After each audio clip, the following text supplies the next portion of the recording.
നമസ്കാരം. നമ്മൾ ലാസ്റ്റ് ക്ലാസ്സിൽ സെറ്റുമായി ബന്ധപ്പെട്ട പ്രാക്ടിക്കൽ പ്രോബ്ലംസ് ചെയ്തിരുന്നു. യൂണിയനും ഇൻ്റർസെക്ഷനും ഒക്കെ വരുന്ന പ്രാക്ടിക്കൽ പ്രോബ്ലംസ് ആണ് ചെയ്തത്. അതുമായി ബന്ധപ്പെട്ട കുറച്ച് കണക്കുകൾ കൂടി ഈ ക്ലാസ്സിൽ ചെയ്യുകയാണ്. ക്വസ്റ്റ്യൻ ഇതാണ്: in A survey of 600 students in A school, 150 were found to be taking tea and 225 taking coffee. 100 were taking both tea and coffee. Find how many students were taking neither tea nor coffee. അപ്പോൾ നമ്മൾക്ക് ആദ്യമേ ഇവിടെ event define ചെയ്യണം. ഞാൻ കഴിഞ്ഞ ക്ലാസ്സിൽ പറഞ്ഞതാണ്, ഇവൻറ്റുകളെ ഡിഫൈൻ ചെയ്യുക. Let capital T equal to student who take tea and then capital C equal to student who take coffee. അവർ തന്നിരിക്കുന്നത് number of students taking tea തന്നിട്ടുണ്ട്, 150 ആണ്. Then number of students taking coffee തന്നിട്ടുണ്ട്, എത്രയാണ്? Coffee 225 ആണ്. Then both tea and coffee തന്നിരിക്കുന്നു. That is both and എന്ന് പറയുമ്പോൾ ടി ഇൻ്റർസെക്ഷൻ സി രണ്ടുമായിട്ടുള്ള ഇൻ്റർസെക്ഷൻ 100 എന്നും തന്നിട്ടുണ്ട്. ഇനി അവർ തന്നിരിക്കുന്നത് in A survey of 600 students in A school, 150 പേര് ടീ, 225 പേര് കോഫി, 100 പേർ ടേക്കിംഗ് ടീ ആൻഡ് കോഫി. നമ്മൾക്ക് കണ്ടുപിടിക്കേണ്ടത് നെയ്തർ ടീ നോർ കോഫി എന്നാണ്. നെയ്തർ ടീ എന്ന് പറയുമ്പോൾ അർത്ഥം നെയ്തർ ടീ, ടീ കോംപ്ലിമെൻറ്റിനെയാണ് നമ്മൾ നെയ്തർ ടീ എന്ന് പറയുക, ടി ഡാഷ്.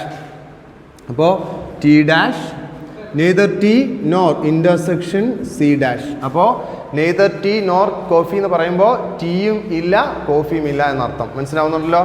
ടി ഡാഷ് എന്ന് പറയുമ്പോൾ നോട്ട് ടീ എന്നുള്ള അർത്ഥമാണ്. കോംപ്ലിമെൻറ്റ് ഓഫ് എ ഡാഷ് എന്ന് വെച്ചാൽ നോട്ട് എ. അപ്പം നോട്ട് ടീ ഇൻ്റർസെക്ഷൻ ആകുമ്പോൾ ആൻഡ് എന്നാണ്, ആൻഡ് നോട്ട് കോഫി. അതാണ് നെയ്തർ ടീ നോർ കോഫി എന്ന് പറഞ്ഞാൽ not tea and not coffee എന്നുള്ളതാണ്. അതാണ് നമ്മൾക്ക് കണ്ടുപിടിക്കേണ്ടത്, നെയ്തർ ടീ നോർ കോഫി. ശ്രദ്ധിക്കാം. അപ്പോൾ നമ്മൾക്കറിയാവുന്നത് n of T complement intersection C complement എന്ന് പറയുമ്പോൾ ഡിമോർഗൻസ് ലോ നമ്മൾ പഠിച്ചതാണ്. ഡിമോർഗൻസ് ലോ എന്താ പറയുന്നത്? A complement intersection B complement എന്ന് പറഞ്ഞാൽ എന്തിനു തുല്യം? A union B the whole കോംപ്ലിമെൻറ്റിന് തുല്യം. അപ്പോൾ എനിക്കിവിടെ n of T union C the whole complement എന്ന് എഴുതാം. N of T union C the whole complement. അപ്പം ഹോൾ കോംപ്ലിമെൻ്റ് എന്ന് പറഞ്ഞാൽ എന്താ അർത്ഥം? ഏതൊരു ഇവൻറ്റിൻ്റെ ആണോ കോംപ്ലിമെൻറ്റ് വരുന്നത്, ആ കോംപ്ലിമെൻ്റ് എന്ന് പറഞ്ഞാൽ യൂണിവേഴ്സിൽ നിന്ന് അതിനെ കളയുക. അപ്പം നമ്മൾ പറയും n of U minus n of T union C. N of U എന്ന് പറഞ്ഞാൽ നിങ്ങൾ കൺസിഡർ ചെയ്യുന്ന ആരെയാണോ അവരെല്ലാം അടങ്ങുന്നത്. ഇവിടെ ഇപ്പോൾ സ്റ്റുഡൻസ് ആണ്, അവരെല്ലാം അടങ്ങുന്ന 600 കുട്ടികളാണുള്ളത്. അപ്പോൾ 600 minus n of T union C തന്നിട്ടില്ല. അത് കണ്ടുപിടിക്കാനുള്ളതെല്ലാം അവർ തന്നിട്ടുണ്ട്. നമുക്കറിയാമല്ലോ n of T union C എന്ന് പറഞ്ഞാൽ n of T plus n of C minus n of T intersection C എന്നാണ് അർത്ഥം. That is equal to 600 minus 100, 150. N of T 150 ആണ്. 150 പ്ലസ് 225 മൈനസ് കോമൺ ആയിട്ടുള്ളത് 100. ഇത്രയുമാണ് അവർ തന്നിരിക്കുന്നത്. മനസ്സിലാവുന്നുണ്ടല്ലോ? നെയ്തർ ടീ നോർ കോഫി എന്ന് പറഞ്ഞാൽ T complement intersection C complement എന്ന് പറഞ്ഞാൽ ഡിമോർഗൻസ് ലോ പ്രകാരം T union C the whole complement. That is whole complement എന്ന് പറഞ്ഞപ്പോൾ യൂണിവേഴ്സിറ്റിയിൽ നിന്ന് അതിനെ കളയും. ഇവിടെ എല്ലാം നമ്പേഴ്സ് ഓഫ് ആണ്, നമ്പർ ഓഫ് അത് കുറച്ചു. അപ്പോൾ അത് നിങ്ങൾ കാൽക്കുലേറ്റ് ചെയ്യുന്ന സമയത്ത് നിങ്ങൾക്ക് കിട്ടുക equal to 600 minus 150 plus 225 equal to 375 minus 100 275 equal 275. That is equal to എത്ര എന്നാണ് നമ്മൾക്ക് കിട്ടുക? 600 നിന്ന് 275 പോകുമ്പോൾ 325. ദിസ് ഈസ് ദ സ്റ്റുഡൻസ് എന്താ പറയുക, നെയ്തർ ടീ നോർ കോഫി എടുക്കുന്ന എത്ര പേരാണുള്ളത്?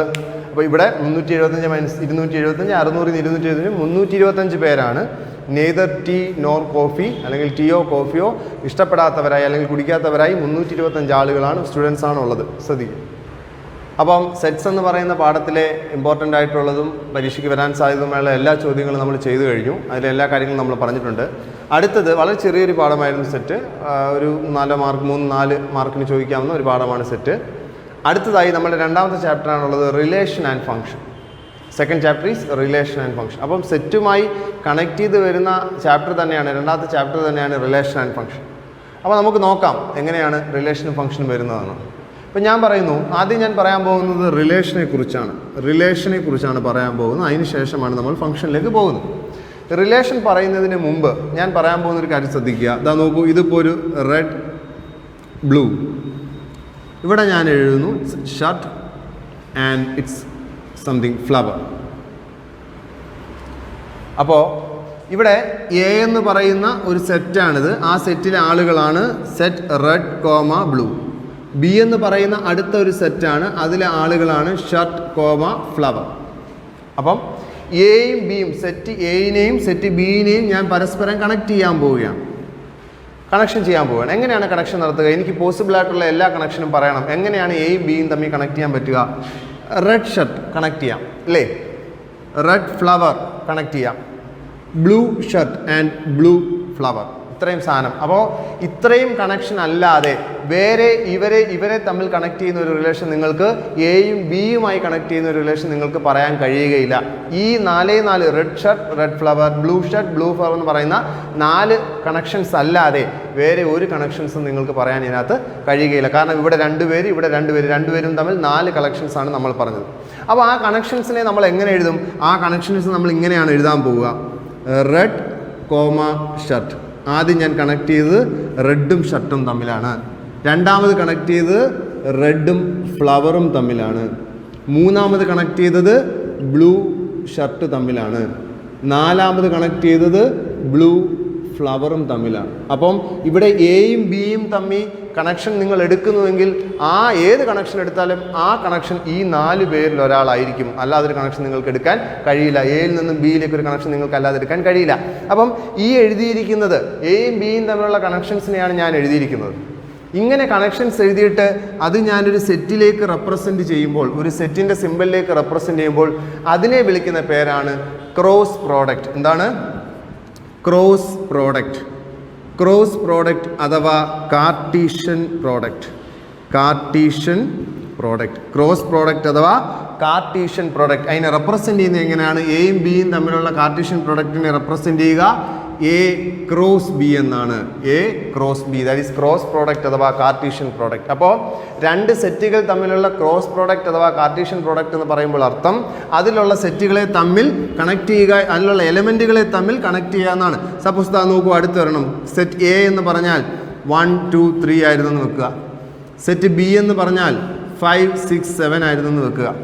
ഇവ എയും ബിയും തമ്മിൽ ക്രോസ് പ്രോഡക്റ്റ് എടുക്കണമെന്ന് പറഞ്ഞാൽ അർത്ഥം എയിലുള്ള എല്ലാവരെയും ബിയുമായി കണക്ട് ചെയ്യണം. അപ്പോൾ പോസിബിൾ ആയത് എങ്ങനെയാണ്? 1 5 1 6 1 7, 2 5 2 6 2 7, 3 5 3 6 3 7. ഇത്രയും പോസിബിൾ കണക്ഷൻസ് എല്ലാം ഉള്ളൂ. അപ്പോൾ നമ്മൾ എഴുതും A cross B equal to set 1 5 1 5 1 6 1 7.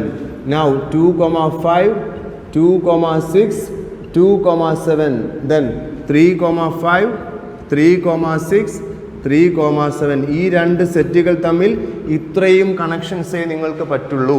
ഇത്രയും കണക്ഷൻസ് മാത്രമേ നിങ്ങൾക്ക് പറ്റുള്ളൂ. ഇതിൽ കവിഞ്ഞൊരു കണക്ഷൻ എയിൽ നിന്ന് ബിയിലേക്ക് നിങ്ങൾക്ക് കൊടുക്കാൻ കഴിയുകയില്ല. അപ്പം എ ക്രോസ് ബി എന്ന് പറയുന്നത് ഈ എഴുതിയിരിക്കുന്നതാണ്. ഇതിനകത്ത് ഓരോരോ ബ്രാക്കറ്റിൽ എഴുതി വെച്ച് ബ്രാക്കറ്റിനകത്ത് 2 എലമെൻറ്റുകളെ നമ്മൾ ഒരു ബ്രാക്കറ്റിൽ 2 എലമെൻറ്റുകളെ ഇങ്ങനെ എഴുതി വെക്കുന്നതിനാണ് നമ്മൾ ഓർഡേർഡ് പെയർ എന്ന് പറയുക. ഒരു പ്രത്യേക ഓർഡർ പ്രകാരം എഴുതി വെച്ചിരിക്കുന്ന പെയർ ആളുകൾ ഓർഡേർഡ് പെയർ. അപ്പം നമ്മൾ പറയും set ordered pair 1 5, ordered pair 1 6, ordered pair 1 7, ordered pair 2 5, ordered pair. നമ്മൾ അങ്ങനെ ഓർഡേർഡ് പെയർ എന്ന് എപ്പോഴും പറയാറില്ല, അത് അണ്ടർസ്റ്റുഡ് ആണ്. 1 5 1 6 1 7 എന്നങ്ങ് പറയുകയേ ഉള്ളൂ. അപ്പം എയിൽ നിന്നും ബിയിലേക്കുള്ള ക്രോസ് പ്രോഡക്റ്റ് ആണിത്. ഇനി തിരിച്ച് നിങ്ങൾക്ക് ബിയിൽ നിന്നും എയിലേക്കാണ് കണക്ട് ചെയ്യേണ്ടതെങ്കിലോ, ബി ക്രോസ് എ ആണ് വരുന്നതെങ്കിലോ, ബിയിൽ നിന്നും എയിലേക്കുള്ള കണക്ഷൻ ആകുമ്പോൾ എന്ത് സംഭവിക്കും? 1 5 എന്നല്ല വരിക. എങ്ങനെയാണ് വരിക?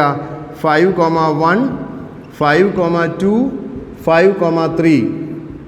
Now 6 1 6 2 6 3. Now 7 1 7 2 7 3. ഇങ്ങനെയാണ് വരിക. അപ്പോൾ ആദ്യമുള്ള ആളുകളൊക്കെ ബിയിൽ നിന്ന് വരും. അപ്പോൾ നിങ്ങളൊന്ന് ആലോചിച്ച് നോക്കൂ, ഈ 1 5ഉം ഈ 5 1ഉം ഈക്വൽ ആകുമോ? ഈക്വൽ ആകില്ല. കാരണം ഞാൻ നേരത്തെ പറഞ്ഞതുപോലെ റെഡ് കോമ ഷർട്ട് എന്ന് പറയുന്നതും തിരിച്ച് ഷർട്ട് കോമ റെഡ് എന്ന് പറയുന്നതും തുല്യമാണെന്ന് പറയാൻ കഴിയില്ല. അതേപോലെ 1 5ഉം ഒന്നിനെ 5ലേക്ക് റിലേറ്റ് ചെയ്യുന്നതും 5നെ 1ലേക്ക് രണ്ടും 2 രീതിയിലാണ്. ഒന്നിനെ എയിൽ നിന്ന് ബിയിലേക്ക്, ഒന്നിനെ ബിയിൽ നിന്ന് എയിലേക്ക്. അപ്പം ഓർഡേർഡ് പെയർ എ ബി എന്ന് പറയുന്നത് ആർക്ക് തുല്യമല്ല? ഓർഡേർഡ് പെയർ ബി എക്ക് എന്തല്ല? തുല്യമല്ല. ഓർഡേർഡ് പെയർ എ ബി ഒരു കണക്ഷനാണ്, ഓർഡേർഡ് പെയർ ബി എന്ന് പറയുന്നത് വേറൊരു കണക്ഷനാണ്. അപ്പോൾ ഓർഡേർഡ് പെയർ 1 6 എന്ന് പറഞ്ഞാൽ അതൊരു കണക്ഷൻ എ ക്രോസ് ബിയിലുള്ളത്. ഓർഡേഡ് പെയർ 6 1 എന്ന് പറഞ്ഞാൽ അത് വേറൊരു കണക്ഷൻ, അത് ബി ക്രോസ് എയിലുള്ളത്. മനസ്സിലാവുന്നുണ്ടല്ലോ? അപ്പം ഇതാണ് ക്രോസ് പ്രോഡക്റ്റ് എന്ന് പറയുന്നത്. രണ്ട് സെറ്റ് തന്നിട്ട് ക്രോസ് പ്രോഡക്റ്റ് എഴുതാൻ പരീക്ഷയ്ക്ക് ചോദിക്കാം. രണ്ട് സെറ്റുകൾ തമ്മിലുള്ള ക്രോസ് പ്രോഡക്റ്റ് എന്ന് പറഞ്ഞാൽ ആദ്യത്തെ ഏതിൽ നിന്ന് ഏതിലേക്കാണോ ക്രോസ് പ്രോഡക്റ്റ് വേണ്ടുന്നത് അതിലെ എലമെൻറ്റുകളെ മറ്റ് എലമെൻറ്റുകളുമായി കണക്ട് ചെയ്ത് എഴുതുക എന്നുള്ളതാണ് ക്രോസ് പ്രോഡക്റ്റ് ഉദ്ദേശിക്കുന്നത്. ഇനി ഒരു കാര്യം കൂടി, ഇങ്ങനെ ക്രോസ് പ്രോഡക്റ്റുകൾ നമ്മൾ എഴുതുമ്പോൾ നോക്കൂ, ഇങ്ങനെ ക്രോസ് പ്രോഡക്റ്റ് നമ്മൾ എഴുതുമ്പോൾ ഇവിടെ ഇപ്പോൾ 3 എലമെൻറ്റുകളാണ് എയിലുള്ളത്, ബിയിൽ 3 എലമെൻറ്റുകളാണുള്ളത്. അപ്പം നിങ്ങളുടെ എ ക്രോസ് ബിയിൽ നോക്കൂ എത്ര എലമെൻറ്റുകളുണ്ട്? 1 2 3 4 5 6 7 8 9 എന്ന് പറഞ്ഞാൽ അർത്ഥം എൻ ഓഫ് എയിൽ എം എലമെൻറ്റും എൻ ഓഫ് ബിയിൽ n എലമെൻറ്റും ഉണ്ട് എങ്കിൽ എൻ ഓഫ് എ ക്രോസ് ബിയിൽ എം എൻ എലമെൻറ്റുകൾ ഉണ്ടാവും. എം എൻ എന്ന് പറഞ്ഞാൽ രണ്ടും കൂടി മൾട്ടിപ്ലൈ ചെയ്യുന്നത്. ഇവിടെ 3 ഇവിടെ 3. ദെയർഫോർ എ ക്രോസ് ബിയിൽ എത്ര എലമെൻറ്റ് ഉണ്ടാവും? 3 × 3 9 എലമെൻറ്റുകൾ ഉണ്ടാകും. മനസ്സിലാവുന്നുണ്ടല്ലോ? അപ്പം ഇനി എൻ ഓഫ് എയിൽ ഇവിടെ 2ഉം എൻ ഓഫ് ബിയിൽ 5ഉം ആണെങ്കിൽ 2 × 5 10 എലമെൻറ്റുകൾ ഉണ്ടാവും. ഇവിടെ 1ഉം ഇവിടെ 6ഉം ആണെങ്കിൽ 1 × 6 6 എലമെൻറ്റുകൾ ഉണ്ടാവും. അപ്പം എൻ ഓഫ് എയിൽ എം, എൻ ഓഫ് ബിയിൽ n ആണെങ്കിൽ എൻ ഓഫ് എ ക്രോസ് ബിയിൽ എം എൻ എലമെൻറ്റ്സ് ഉണ്ടാകും. ശ്രദ്ധിച്ചോളുക, എം എൻ എലമെൻറ്റ്സ് ഉണ്ടാകും. ശ്രദ്ധിക്കും. ക്രോസ് പ്രോഡക്റ്റിൽ ഒരു കണക്ക് നോക്കാം. If G equal to set 6 8 H equal to set 5 4 2 find G cross H and H cross G. അപ്പോൾ നിങ്ങൾ നോക്കൂ, നമ്മൾക്ക് ജി ക്രോസ് എച്ച് ആണ് ആദ്യം ഇവിടെ എന്ന് പറഞ്ഞാൽ അർത്ഥം ജി എ എച്ചിനോട് കണക്ട് ചെയ്യുക. അപ്പോൾ എങ്ങനെ കണക്ഷൻ വരിക? അപ്പോൾ ജിയിലെ ആളുകളെ 6നെ ഇവരുമായി കണക്ട് ചെയ്യും. ആദ്യം 6 5 then 6 4 then 6 2. ശരിയാണല്ലോ? 6ഉമായിട്ടുള്ള എല്ലാ കണക്ഷനും കഴിഞ്ഞു. 6 5 6 4 6 2. നൗ 8 വെച്ച് ചെയ്യുമ്പോൾ 8 5 8 4 8 2 8 5 8 4 8 2. ഇങ്ങനെയാണ് ജി എ എച്ചുമായിട്ട് കണക്ട് ചെയ്യുക.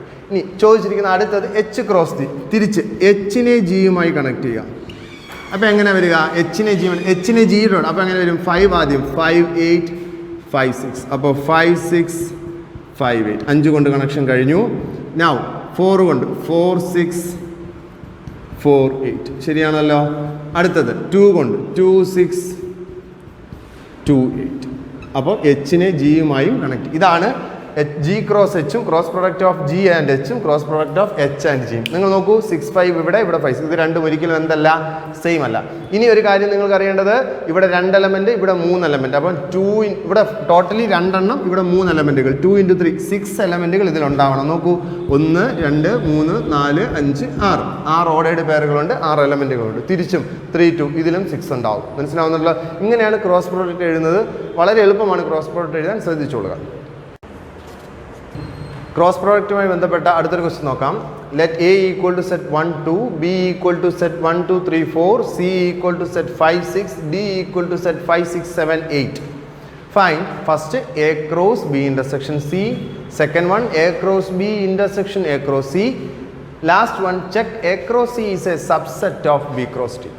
അപ്പോൾ നമ്മൾ സെറ്റുമായി കണക്ട് ചെയ്യുകയാണ് കാർട്ടീഷ്യൻ പ്രോഡക്റ്റുകളെ. ശ്രദ്ധിക്കുക, ആദ്യം നമുക്ക് വേണ്ടുന്നത് A cross B intersection C ആണ്. അപ്പം ബ്രാക്കറ്റാണ് ആദ്യം ചെയ്യുക. ബി ഇൻ്റർസെക്ഷൻ സി നമ്മൾ ആദ്യം ചെയ്യുന്നു. അറിയാമല്ലോ, ബിയും സിയും കോമൺ ആയിട്ടുള്ളത്. ബിക്കും സിക്കും കോമൺ ആയിട്ട് ഇവിടെ എന്തെങ്കിലും ഉണ്ടോ? ആരും കോമൺ ആയിട്ടില്ല. ബിക്കും സിക്കും കോമൺ ആയിട്ട് ഒന്നും തന്നെ ഇല്ല. അപ്പോൾ ബി ഇൻ്റർസെക്ഷൻ സി നൾ സെറ്റാണ്. Therefore A cross B intersection C നിങ്ങൾ എടുക്കുമ്പോൾ എന്താണ് സംഭവിക്കുക? നൾസെറ്റാണ് ഇവിടെ ബി ഇൻ്റർസെക്ഷൻ സി. അപ്പം എ നൾസെറ്റുമായി ക്രോസ് ചെയ്യണം. എ ഒന്നുമില്ലാത്തതുമായിട്ട് കണക്ട് ചെയ്യുമ്പോൾ എന്ത് കിട്ടില്ല? ഒരു റിലേഷനും കിട്ടില്ല. Therefore that's it null set. കാരണം A B intersection C null set അല്ല, ഇവിടെ എലമെൻ്റ് ഇല്ല. അപ്പോൾ കണക്ഷൻ പോസിബിൾ അല്ല. Therefore A cross B intersection C is null set. ഒന്നാമത്തെ ആൻസർ നൾസെറ്റാണ്. ഇനി സെക്കൻഡ് വൺ നമ്മൾ കണ്ടുപിടിക്കാനുള്ളത് എ ക്രോസ് ബി കണ്ടുപിടിക്കണം. A cross B. A cross B എന്ന് പറയുമ്പോൾ എയും ബിയുമായി ക്രോസ് ചെയ്യുന്നു അല്ലേ? അപ്പം 1 2നെ ഇതുമായിട്ട്. അപ്പോൾ എങ്ങനെ വരിക? നോക്കൂ, 1 1 1 2 1നെയാണ് ആദ്യം കണക്ട് ചെയ്യുന്നത്. 1 1 1 2 1 3 1 4. 1നുമായിട്ടുള്ള കണക്ഷൻസ് കഴിഞ്ഞു. നൗ 2വുമായിട്ട് 2 1 2 2 2 3 2 4. എ ക്രോസ് ബി ചെയ്ത് കഴിഞ്ഞു. എയിലുള്ള 2 എലമെൻറ്റുകൾ 1ഉം 2നെ ബിയുമായിട്ട് കണക്ട് ചെയ്തു. 2 × 4 8 എലമെൻറ്റുകളാണ്. ഇവിടെ 2 എലമെൻറ്റ്, ഇവിടെ 4 എലമെൻറ്റ്. 2 × 4 8 എലമെൻറ്റുകൾ. 1 2 3 4 5 6 7 8 എലമെൻറ്റുകളുണ്ട്. Now A cross C. A സിയുമായി കണക്ട് ചെയ്യണം. അപ്പോൾ എയിനെ സിയുമായി കണക്ട് ചെയ്യുമ്പോൾ 1 5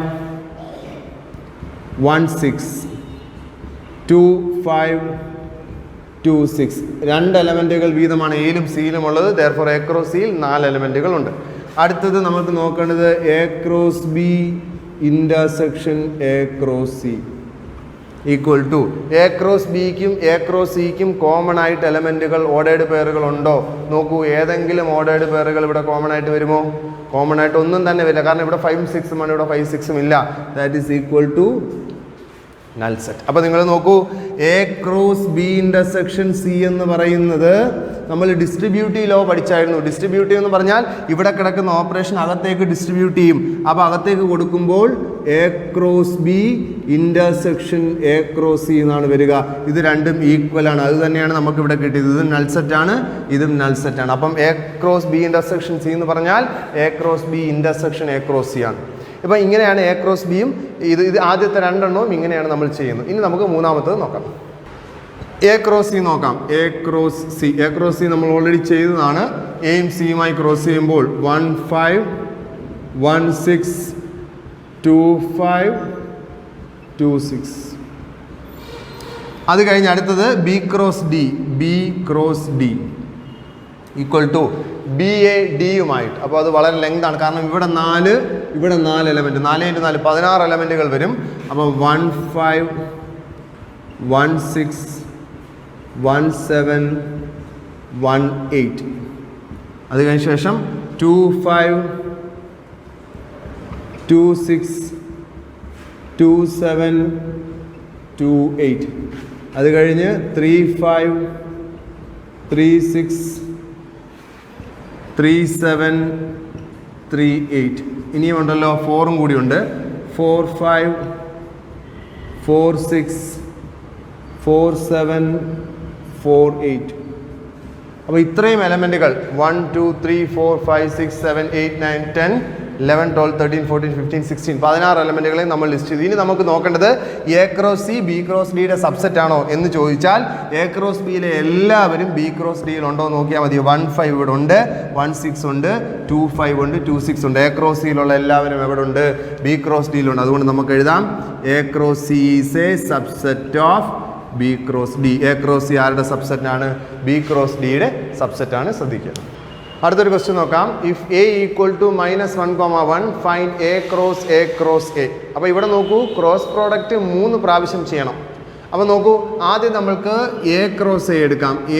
എയുമായി തന്നെ ക്രോസ് ചെയ്യാം. അപ്പോൾ ശ്രദ്ധിക്കണം, എയുമായി വീണ്ടും ഒന്നും കൂടി എഴുതുമ്പോൾ അത് ക്ലിയർ ആവും. -1, 1 എയുമായി ക്രോസ് ചെയ്യുമ്പോൾ -1 -1 now -1 1 then 1 -1 then 1 1.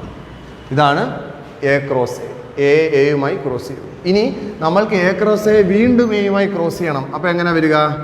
A cross A cross A cross A വീണ്ടും എയുമായിട്ട് ക്രോസ് ചെയ്യും. ദാറ്റ് ഈസ് ഈക്വൽ ടു ഇയാളെ വീണ്ടും എയുമായി ക്രോസ് ചെയ്യുമ്പോൾ -1 -1 -1. അപ്പം -1 -1 -1 നൗ -1 1 -1 -1 1 -1 1 -1 -1 1 -1 -1 1 1 -1 1 1. അപ്പം ഇത്രയും ആളുകളെ -1മായി കണക്ട് ചെയ്യുന്നു. ഇനി വീണ്ടും -1 -1 1 ഇവരെ എല്ലാം 1മായി കണക്ട് ചെയ്യണം. ദെൻ -1 1 1 -1 1 1. അടുത്തത് 1 -1 1 1 -1 1. അടുത്തത് 1 1 1 1 1 1. അപ്പോൾ ഇതാണ് എ ക്രോസ് എ. മനസ്സിലാവുന്നുണ്ടല്ലോ? എ എന്ന് പറയുന്ന സെറ്റിനെ എ ക്രോസ് എ ആദ്യം എടുക്കുന്നു, വീണ്ടും എയുമായി ക്രോസ് ചെയ്യുന്നു. അങ്ങനെയാണ് എ ക്രോസ് എ വരിക. ഇങ്ങനെയാണ് ചെയ്യുന്നത്, ശ്രദ്ധിച്ചോളുക. അപ്പോൾ അടുത്തത് നമ്മൾ ക്രോസ് പ്രോഡക്റ്റുമായി ബന്ധപ്പെട്ട് 2-3 ക്വസ്റ്റ്യൻസ് ചെയ്ത് കഴിഞ്ഞു. അപ്പോൾ ക്രോസ് പ്രോഡക്റ്റ് മിക്കപ്പോഴും ഫസ്റ്റ് ടൈമിൽ എക്സാമിന് കൂടുതൽ ചോദിക്കും. ഫൈനൽ എക്സാമിന് വളരെ സാധ്യത കുറവാണ്, പക്ഷേ അതുമായി കണക്ട് ചെയ്ത് ക്വസ്റ്റ്യൻസ് ഉണ്ടാവാം. ഇനി അതിൻ്റെ തന്നെ കുറച്ച് മുമ്പ് നമ്മൾ പറഞ്ഞ ഓർഡേഡ് പെയറിൻ്റെ കാര്യം ഞാൻ പറഞ്ഞിരുന്നു. എന്താണ് ഒരു ഓർഡേഡ് പെയർ? നിങ്ങൾക്കറിയാം, രണ്ട് എലമെൻറ്റുകളെ ഒരു ബ്രാക്കറ്റിനുള്ളിൽ എഴുതുമ്പോൾ അത് പ്രത്യേക ഓർഡർ പ്രകാരം നമുക്കറിയാലോ എ ക്രോസ് ബി എന്ന് പറയുന്ന ആളിലെ ഒരു എലമെൻ്റാണ് എ ബി എങ്കിൽ അത് പ്രത്യേക ഓർഡർ പ്രകാരം എ ബി എന്നൊരു ബ്രാക്കറ്റിൽ എഴുതാൽ ഇതിനെയാണ് നമ്മൾ ഓർഡേർഡ് പെയർ ഓഫ് എലമെൻറ്റ്സ് എന്ന് പറയുക. ഇങ്ങനെ ഓർഡേർഡ് പെയറിൻ്റെ ഒരു ചെറിയ സവിശേഷതയാണ് പറയാൻ പോകുന്നത്, അതിൻ്റെ ഒരു പ്രോപ്പർട്ടിയാണ് പറയാൻ പോകുന്നത്.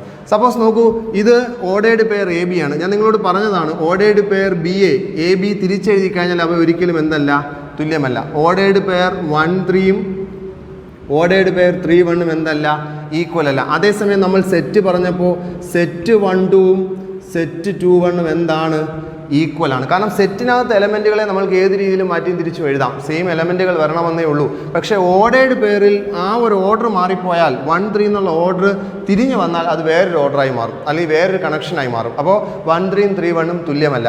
ഇനി രണ്ട് ഓർഡേർഡ് പെയറുകൾ എ ബിയും സി ഡിയും തുല്യമാണ് എന്ന് പറഞ്ഞിട്ടുണ്ട് എങ്കിൽ, അവ ഈക്വലാണ് എന്ന് പറഞ്ഞാൽ അതിനർത്ഥം അവരുടെ ഫസ്റ്റ് എലമെൻറ്റുകൾ ഈക്വലായിരിക്കും, അതേപോലെ സെക്കൻഡ് എലമെൻറ്റുകളും ഈക്വൽ ആയിരിക്കും. അപ്പോൾ രണ്ട് ഓർഡേർഡ് പെയറുകൾ ഈക്വൽ ആണ് എന്നാൽ അർത്ഥം അവയുടെ പൊസിഷൻസ് ഈക്വൽ ആയിരിക്കും. First is equal to first, second is equal to second. ഈ ഒരു ചെറിയ റിലേഷൻ കണക്ട് ചെയ്തുകൊണ്ട് ഒരു മാർക്കിന് മിക്കപ്പോഴും പബ്ലിക് എക്സാമിന് ചോദിക്കാറുള്ള ക്വസ്റ്റ്യൻസ് ആണ്. അതിൽ ഒരു ക്വസ്റ്റ്യൻ, അതേപോലെ ഒരു ക്വസ്റ്റ്യനാണ് നമ്മളിത് ഇപ്പോൾ ചെയ്യാൻ പോകുന്നത്. നോക്കൂ, ഇവിടെ തന്നിരിക്കുന്നത് ഇഫ് x/3 + 1, y - 2/3 ഇതൊരു ഓർഡേർഡ് പെയറാണ്, ഈക്വൽ ടു 5/3, 1/3 എന്ന് തന്നിരിക്കുന്നു. ഈ രണ്ട് ഓർഡേർഡ് പെയറുകളും തുല്യമാണ് എന്ന് പറഞ്ഞാൽ എന്താ അർത്ഥം? ഫസ്റ്റ് എലമെൻറ്റും ഈക്വൽ എന്നല്ലേ. അപ്പം നമുക്ക് എങ്ങനെ എഴുതാം? x/3 + 1 = 5/3. ശരിയാണല്ലോ. അപ്പോൾ ഞാൻ ചെയ്യാൻ പോകുന്നത് ഇവിടെ LCM എടുക്കുകയാണ്. നിങ്ങൾക്കറിയാലോ ഇത് 1/1 എന്നാണ്. LCM എടുക്കുമ്പോൾ 3 അങ്ങോട്ട് 1 ഇങ്ങോട്ട്. അപ്പോൾ എന്ത് വരും? x + 3/3 = 5/3. രണ്ട് സൈഡിലും നമ്മൾ 3 ഡിവൈഡ് ചെയ്തിരിക്കുന്നു. അപ്പോൾ 3യും 3യും ക്യാൻസലായി പോകും. x + 3 = 5, x = 5 - 3 = 2. അപ്പം എക്സിൻ്റെ വിലയും വൈയുടെ വിലയും കാണാനാണ് ചോദിച്ചിരിക്കുന്നത്. അതിൽ എക്സിൻ്റെ വില നമ്മൾ കിട്ടിക്കഴിഞ്ഞു, x = 2. ഇനി രണ്ടാമത് നമ്മൾക്കിവിടെ ചെയ്യേണ്ടത്, നമ്മൾക്ക് വൈയുടെ വില കാണണം. അതിനുവേണ്ടി സെക്കൻഡ് പൊസിഷനുകളെ ഇക്വേറ്റ് ചെയ്യുന്നു. y - 2/3 = 1/3. ഇവിടെ LCM എടുക്കേണ്ട കാര്യമില്ല, കാരണം ഇവിടെയും സെയിം ഡിനോമിനേറ്റർ ആണ്. ഇതിനെ അപ്പുറത്തേക്ക് കൊണ്ടുപോയാൽ മതി. y = 1/3 + 2/3. Therefore y = 3/3, y = 1. അപ്പോൾ എക്സിൻ്റെ വില നമ്മൾക്ക് 2 എന്ന് കിട്ടി, വൈയുടെ വില 1 എന്ന് കിട്ടി. അപ്പോൾ ഓർഡേർഡ് പെയറുമായി ബന്ധപ്പെട്ട് ഒരു മാർക്കിന് മിക്കപ്പോഴും ചോദിക്കാൻ സാധ്യതയുള്ളതാണ്. ഈ രണ്ട് പൊസിഷൻസ് ഇക്വേറ്റ് ചെയ്യുമ്പോൾ തന്നെ അൺനോൺസിൻ്റെ വില കിട്ടും. ഇങ്ങനെയാണ് ചെയ്യുന്നത്, ശ്രദ്ധിച്ചോളൂ. അപ്പോൾ ക്രോസ് പ്രൊഡക്റ്റുമായി ബന്ധപ്പെട്ട അടുത്തൊരു ക്വസ്റ്റ്യൻ നോക്കാം. The Cartesian product of A × A has 9 elements, among which are found to be -1 0 and 0 1. Find the set A and the remaining elements of A × A. അപ്പോൾ ഇവിടെ A എന്ന് പറയുന്ന സെറ്റ് നമുക്ക് തന്നിട്ടില്ല. പകരം അവർ പറയുന്നു A × Aയിൽ 9 എലമെൻറ്റുകളാണുള്ളത്. അപ്പം ഞാൻ പറഞ്ഞതാണ്, നിങ്ങൾക്കറിയാം A × A. നമുക്കറിയാം A × Bയിൽ എയിൽ m എലമെൻറ്റും ബിയിൽ n എലമെൻറ്റും ഉണ്ടെങ്കിൽ A × Bയിൽ എന്ത് എലമെൻ്റ് ഉണ്ടാകും? mn എലമെൻറ്റുകളാണ് ഉണ്ടാവുക, അറിയാമല്ലോ. അങ്ങനെയാണെങ്കിൽ എയിൽ m എലമെൻറ്റും എയിൽ വീണ്ടും m എലമെൻറ്റ് തന്നെയല്ലേ. അപ്പോൾ എന്ത് എലമെൻറ്റുകളാണ് ഉണ്ടാവുക? ടോട്ടൽ A × Aയിൽ m² എലമെൻറ്റുകളാണ് ഉണ്ടാവുക. A × Aയിൽ m² എലമെൻറ്റുകൾ ഉണ്ടാകും. അപ്പോൾ നമുക്കിവിടെ തന്നിരിക്കുന്നത് ആ m² എന്ന് പറയുന്നത് എത്രയാണ്? 9 ആണ്. A × Aയിൽ 9 എലമെൻറ്റുകൾ. അപ്പോൾ m എന്ത് വരും? m = 3 എലമെൻറ്റുകളല്ലേ, പോസിറ്റീവാണ് എടുക്കുക. അപ്പം നമ്മൾക്ക് എയിൽ 3 എലമെൻ്റാണ് ഉള്ളത്. അപ്പം എയിൽ 3 എലമെൻ്റാണ് ഉള്ളതെന്ന് മനസ്സിൽ വെക്കുക. ഇനി A × A നമ്മൾ എഴുതി, എയിൽ 3 എലമെൻ്റുള്ള A × A നമ്മൾ എഴുതി കഴിഞ്ഞപ്പോൾ അതിലുള്ള രണ്ട് എലമെൻറ്റുകളെ എടുത്തു വന്നു. A × Aയിലുള്ള 2 എലമെൻറ്റുകളാണിവ. അപ്പം നിങ്ങൾ മനസ്സിലാക്കണം, എയിൽ നമ്മൾ 1 3 എന്ന് എഴുതി, ബിയിൽ നമ്മൾ 5 6 എന്ന് എഴുതിയാൽ അതിനർത്ഥം A × B നമ്മൾ എഴുതിയാൽ സെറ്റ് 1 5 1 6 3 5 3 6 എന്ന് നമ്മൾ എഴുതുമ്പോൾ അതിനർത്ഥമാക്കുന്നത് ആദ്യത്തെ എലമെൻറ്റുകളെല്ലാം എയിലുള്ളവരായിരിക്കും, രണ്ടാമത്തെ എലമെൻറ്റുകളെല്ലാം ബിയിലുള്ളവരായിരിക്കുമെന്നല്ലേ. അപ്പോൾ A × Aയിലെ ഒരു എലമെൻ്റാണ് ഇതെങ്കിൽ ഇതിൽ ആദ്യത്തെ ആൾ ഈ എയിലുള്ള ആളായിരിക്കും, രണ്ടാമത്തെ ആളും ഈ എയിലുള്ള ആളായിരിക്കും. ഇവിടുത്തെ ആദ്യത്തെ ആൾ എയിലാണ്, രണ്ടാമത്തെ ആൾ ഈ എയിലാണ്. അങ്ങനെയാണെങ്കിൽ നമ്മളുടെ സെറ്റ് എന്ത് വരും? A = സെറ്റ് -1 എയിലുള്ള ആളാണല്ലോ, അപ്പോൾ -1, 0 അതും എയിലുള്ള ആളാണല്ലോ, ആണ്, ഇനിയുള്ളത് ഡിഫറൻ്റ് ആയിട്ട് 1 ആണ്. 1 മേലുണ്ടല്ലോ 1. അപ്പോൾ നമ്മൾക്ക് 3 എലമെൻറ്റുകളാണ് സെറ്റ് എയിൽ ഉള്ളതെന്ന് അറിയാം. സെറ്റ് എയിൽ 3 എലമെൻറ്റുകളാണുള്ളത്. ആ 3 എലമെൻറ്റുകളും കിട്ടിക്കഴിഞ്ഞു. -1 0 1.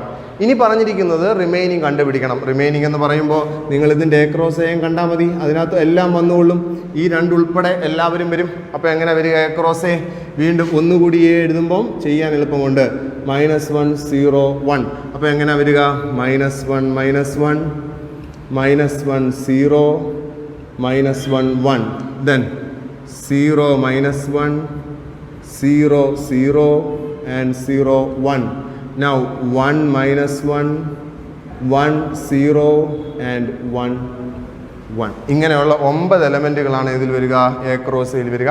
നമുക്ക് റിമൈനിങ് എലമെൻറ്റ്സ് മതി. ഈ 2 കഴിഞ്ഞിട്ടുള്ള ബാക്കി എഴുതിയാൽ മതി. മൊത്തം എഴുതിയാലും കുഴപ്പമില്ല. അപ്പോൾ ഇങ്ങനെയാണ് എലമെൻറ്റുകളെ കണ്ടുപിടിക്കുക. എ ക്രോസയിൽ 9 എന്ന് പറയുമ്പോൾ എയിൽ 3 എലമെൻറ്റ്. ആ 3 എലമെൻറ്റുകൾ ഇത് 2-ൽ നിന്ന് നമുക്ക് ആദ്യത്തെ 2 പേര് എയിലാണ്, രണ്ടാമത്തെ 2 ആളുകൾ അതിൽ നിന്ന് 3 എലമെൻറ്റുകൾ കിട്ടും. അതിനുശേഷം അവയുടെ എ ക്രോസെ കാണുക. ഇങ്ങനെയാണ് ചെയ്യുന്നത്. ശ്രദ്ധിക്കുക.